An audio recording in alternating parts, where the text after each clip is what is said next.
The secret of racing flat out down a rapid river is knowing where to go and how to get there without losing forward speed. We shall now look at how the skills involved in this are gained and how they are put into practice.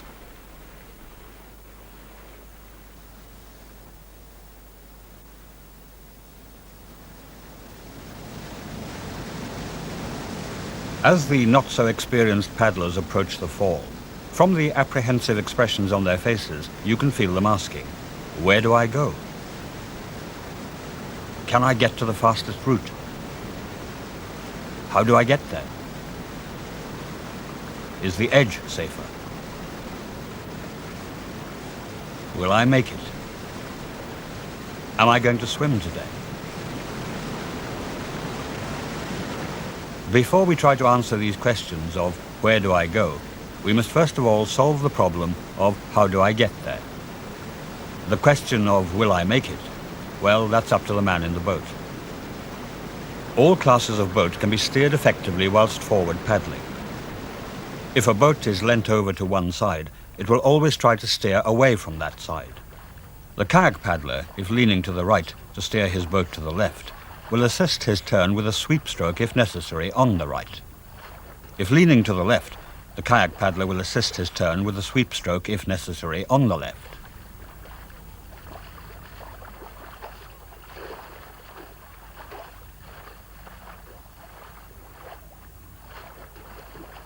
If at all possible, he must try to achieve this on the rough as effectively as he does on the flat.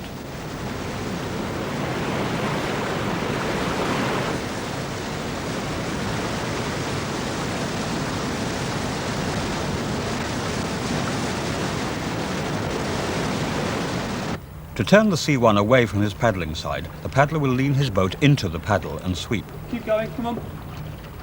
Okay, lean, turn, good.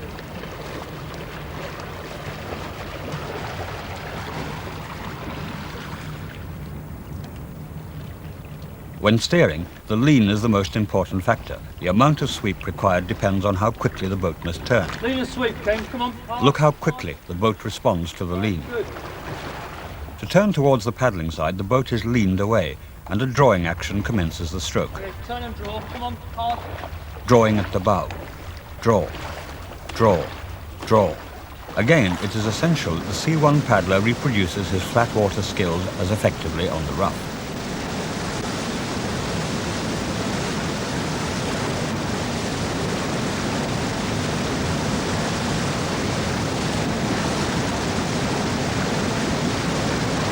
This alternative route taken by the C2 probably results in them having to do less work in steering. The technique in steering a C2 requires synchronization of both crew members when they are using their respective steering strokes. Always the boat is leant away from the side to which it must turn. To turn the boat to the paddling side of the rear man, the front man will use the front half of a sweep stroke, whilst the back man will J-stroke, or use a stern rudder if the situation requires it. To turn the boat to his paddling side, the front man will draw, while the back man will use the rear half of a sweep stroke. Front man sweep, rear man J. Front man draw, rear man sweep. Front man draw, rear man sweep. Front man sweep, rear man J.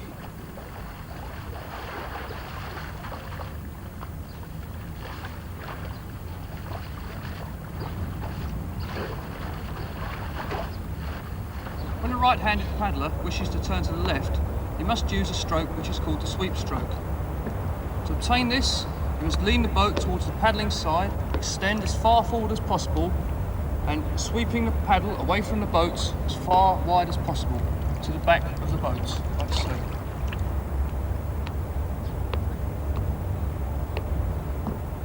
On moving water, it is important that the paddler does not oversteer, as he may find himself having to steer back the other way before he can continue in the required direction.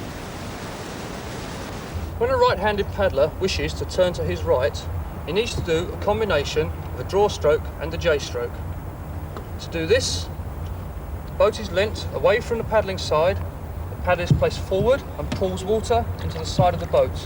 The paddle is then pulled back, and the J is very strong in the same position.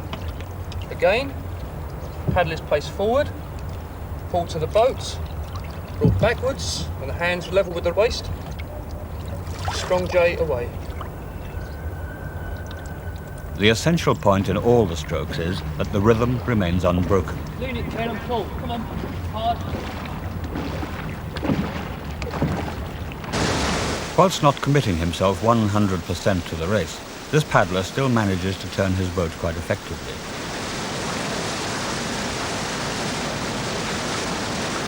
Turning the C2. Front man drawing, rear man sweeping, leaning away from the turn.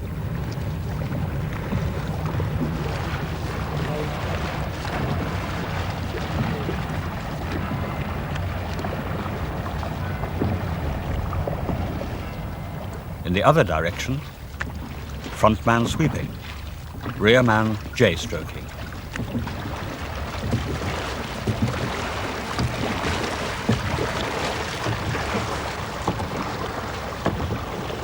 C2s can also be paddled with a right-handed paddler in the front and a left-handed paddler in the rear. They will therefore deal with the same rough water conditions in a different manner. This C2 has the front person drawing and the rear person sweeping. And so has this pair, but perhaps not so confidently. When the combination is the other way round, the rear man uses the stern rudder steering stroke in these difficult conditions, the front man using a very powerful sweep to keep the boat on line.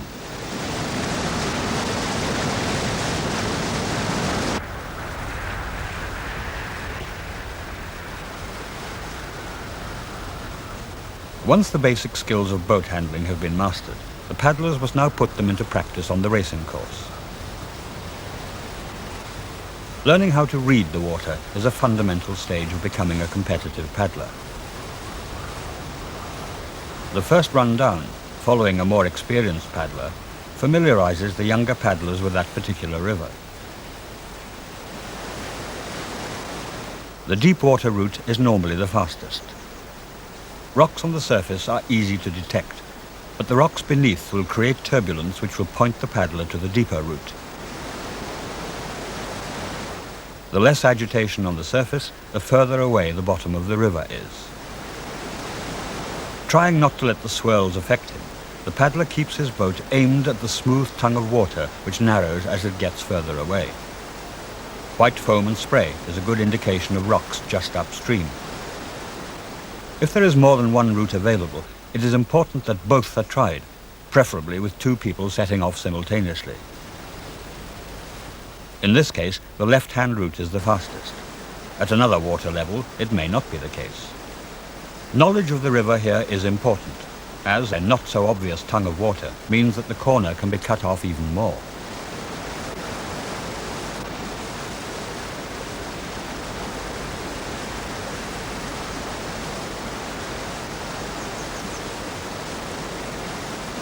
Sometimes, when the water goes over a big drop, it will curl back and form a stopper wave. If at all possible, these should be avoided as they cost valuable seconds. The wind will affect the paddlers, particularly the Canadians, a great deal. Apart from making the boats difficult to control, the paddlers must carefully consider the clothing they will wear. Together with the cold and rain, conditions are sometimes far from pleasant for organizer and paddler alike.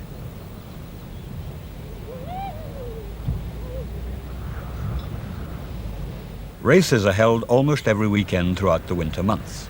The venues will vary, as will the organizers and the particular methods of race control.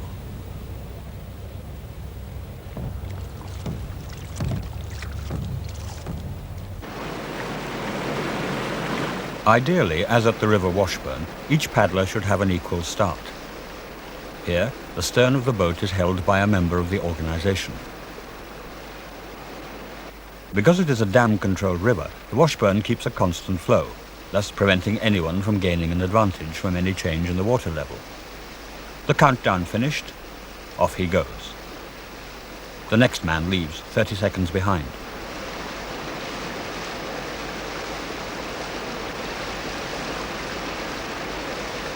Because the river is dam-controlled, When it is empty, one can see exactly the rocks which will cause waves. The water is turned on, and the rocks gradually become covered. The river takes on its characteristic wave patterns, and this narrow, twisting course gives it a race of 8 minutes duration with almost non-stop wild water.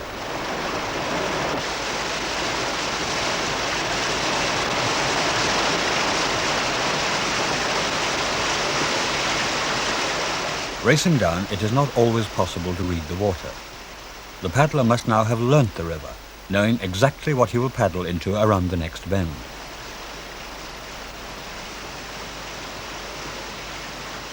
Even though the faster water goes to the outside of the bend, it will often pay the paddler to take a shorter route inside. Around the bend, through the small waves, and straight into the next ton.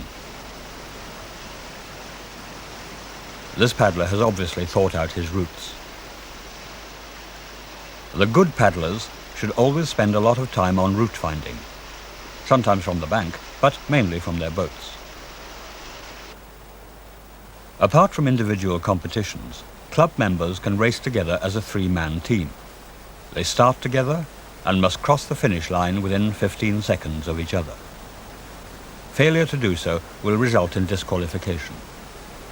The team event is good practice at race speed and puts the slower members under a pressure not encountered in the individual event. Practice runs and training on the river are an essential part of a wild water racer's development and preparation. Whether he is a relative newcomer to the sport or the British champion, he will benefit from practice on the water.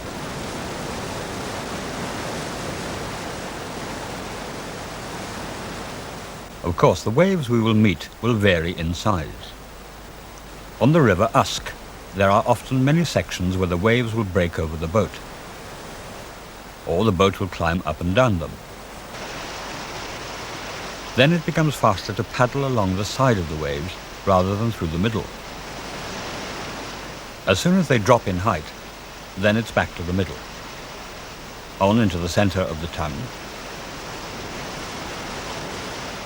and paddle as hard as possible to the next set of rapids.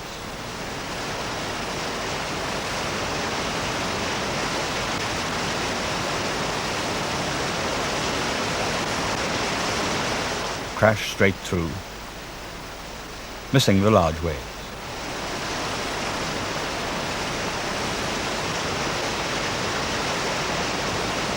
The next rapids are too small to affect the speed of the boat.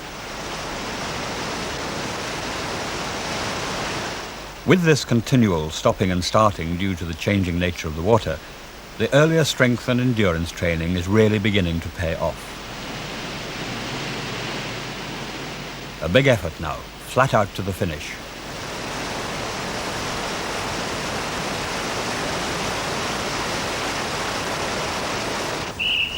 Right, 71 is on the screen.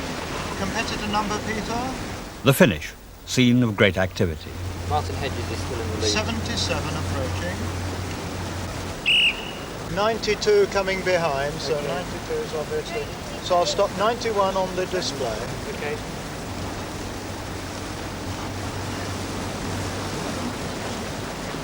That's all right. Okay. He's in the lead. At the finish, The time for spectators the and second competitors will competitor congregate was 11:40, to see who's winning, 59.8. find out times, And for the first competitor, comment on surprise results, 40, 59, dead. then note the performance of the next man Got the down. last one, Roger, did you?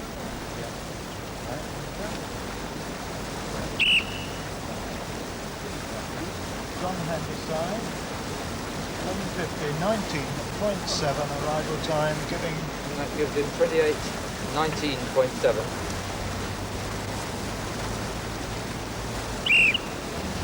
11:44.07.7. 07.7, 44, 07.7. Got it? Yeah. Thank you. And competitor, this one, Time competitor number please, 13.07. Peter? Competitor 108 coming down the course. Roger, 108. Competitor 109 coming down now.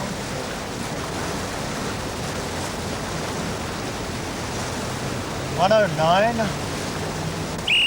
Jeremy Hibble, at 11. fastest so far. 02.4. 02.4, 56, 02.4. That puts him in the lead, I think. Who is that? Jerry Hibble? Jerry Hibble, 27.02.4 and 108 The last man home. was 27.07.6, so he's beaten Jonathan Dundee by 5 seconds. Jerry is. Yes, well, thanks for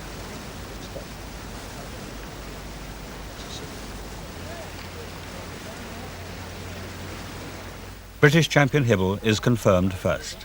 It's his day.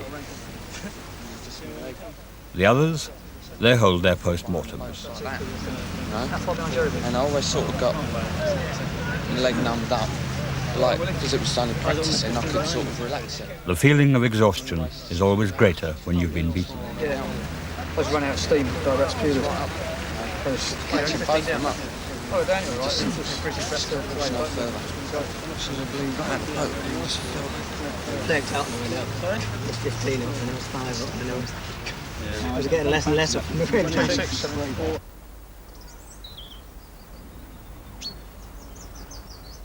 North Wales.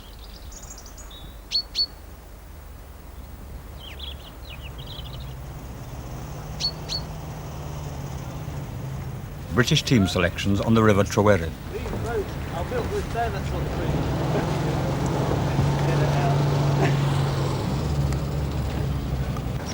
Competitors have driven here from all over the country.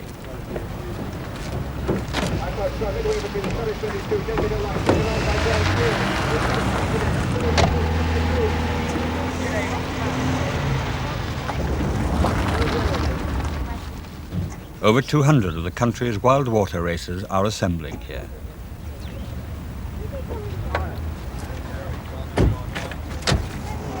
Martin Boscher, national team coach, tells of our hopes. Yesterday, besides being the Open British Championships, is the first selection for our World Championships team in Jonquière later this year. What we're doing today is selecting a team to go to compete in Bourg-Saint-Maurice. That's in France in 2 weeks' time. And at Bourg-Saint-Maurice, we will select a team to go to Jonquière. So in actual fact, if the athletes, the paddlers, don't get in the team today to go to Bourg-Saint-Maurice, they have no chance of going to Jonquière. Most of the paddlers have been training 2 years for this event because we have World Championships every 2 years. So this is the almost culmination of 2 years' hard work.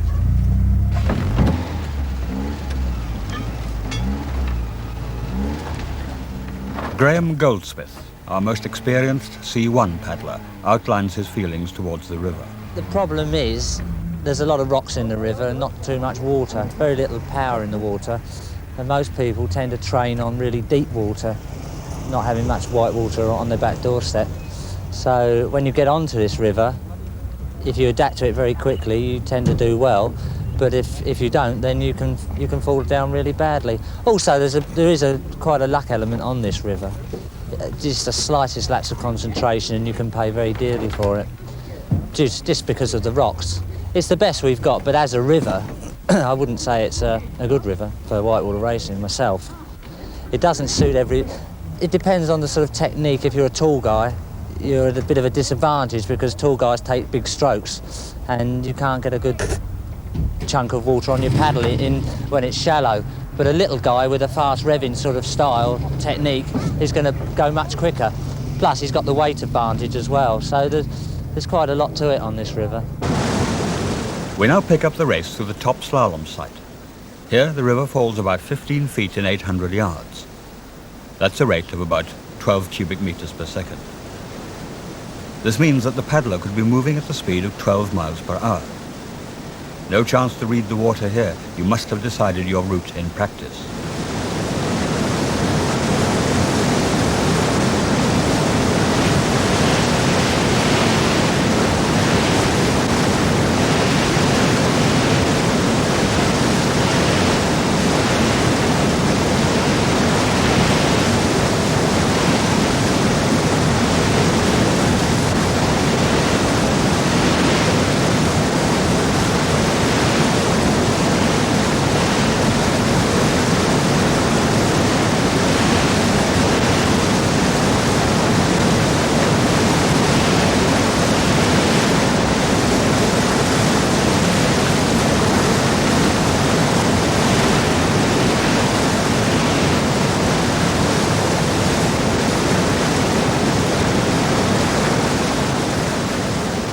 Jeremy Hibble is successful again and wins the Open Championship.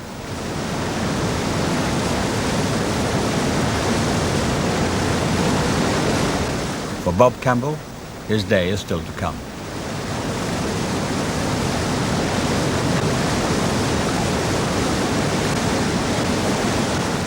The youngsters find it much harder. Their lightweight and lack of strength means they are affected by the turbulent water a lot more.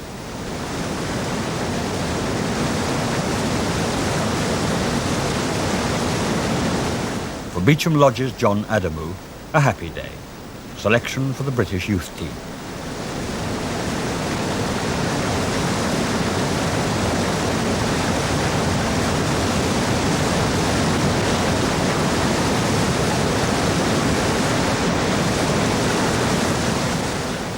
The ladies, also light and not so strong, take precise routes, cutting corners wherever they can to miss the rougher water. But one can be too cautious, and lost time will result.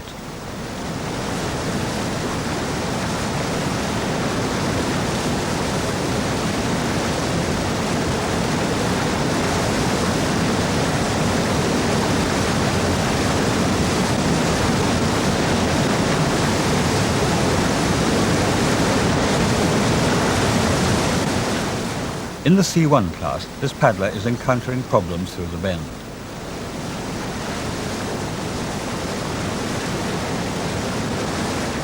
The total length of the course is 4.5 miles, and the competitors will take over 20 minutes to complete it.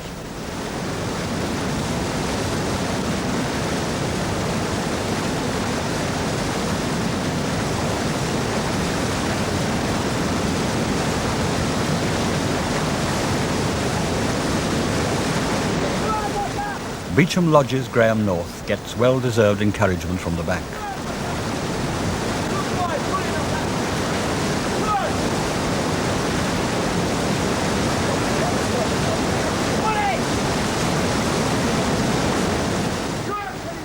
His club colleague Kenny Hunt handles the water well. His left-handed technique is to his advantage on this bend. He is also rewarded with British team selection.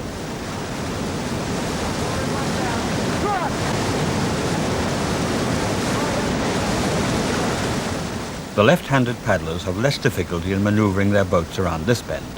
Being able to keep their paddles away from the bank, they are much more effective in the water.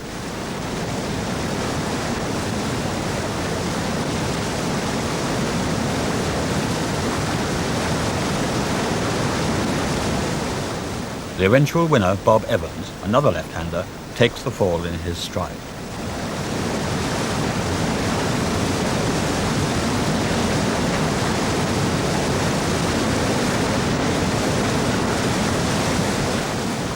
The C2 event. Look at the different combinations of strokes and how the different boats tackle the bend.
In this film, we have tried to show the basics of learning how to race on wild water.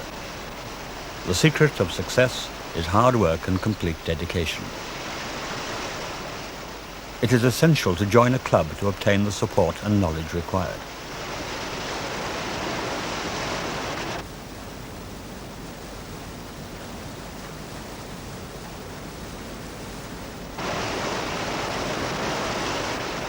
There is a divisional system in wild water racing, and the top division races on the 5 major rivers in the country to produce a British champion. For the not so experienced, there are many other rivers on which to race in the lower divisions.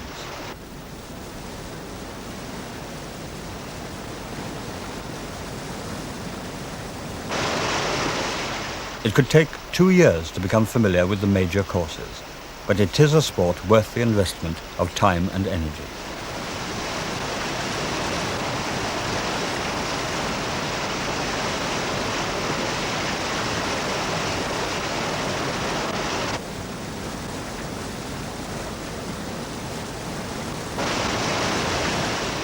If you wish to pursue the sport of wild water racing,